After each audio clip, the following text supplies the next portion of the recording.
In this guide, I'm going to show you how you can stop high internet data usage here on Windows 11. Before we do dive into this guide, make sure to like the video and subscribe to the channel with all notifications on. It really does help with the channel and lets us know that you want more content like this. We'd greatly appreciate it, and if at any point throughout this guide you do have any questions, just ask them down in the comment section below. But if you're on a limited data plan, this is going to obviously help you a lot reduce how much data that your PC uses. Begin by hitting search down at the very bottom, and what you're going to want to do is just type in settings and open up your device's settings. From here on the left hand sidebar, go ahead and find network and internet and select either Wi-Fi or Ethernet depending on which connection you're using. In my case, I'm using Ethernet, so I'm going to select Ethernet, but you may choose Wi-Fi. From here, you're going to want to scroll down, and what you're looking for on here is this metered connection option. It's going to be auto ticked off. Go ahead and tick it on, and what this is going to do is tell Windows to reduce data usage in the background. You can also set a data limit. You can do this by selecting set a data limit to help control, and from here, you would just go through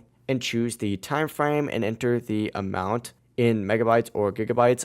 From here, just go ahead and hit save down in the very bottom. And if you want to see what is actually using the most data for you, you could check in this option, or you can actually also check in Task Manager by opening up your Task Manager and then finding the network column. And if you scroll down in here, you could see what exactly is using the most network for you. But yeah, that is how you can reduce high data usage here on your Windows 11 device. If you guys did have any questions, just ask them down in the comment section below and we can help you out further. I'm going to be doing my best to reply to every single comment down there. Before you do leave this guide though, make sure to like the video and subscribe to the channel with all notifications on. It really does help with the channel and lets us know that you want more content like this. We'd greatly appreciate it. Have a great rest of your day though. Peace.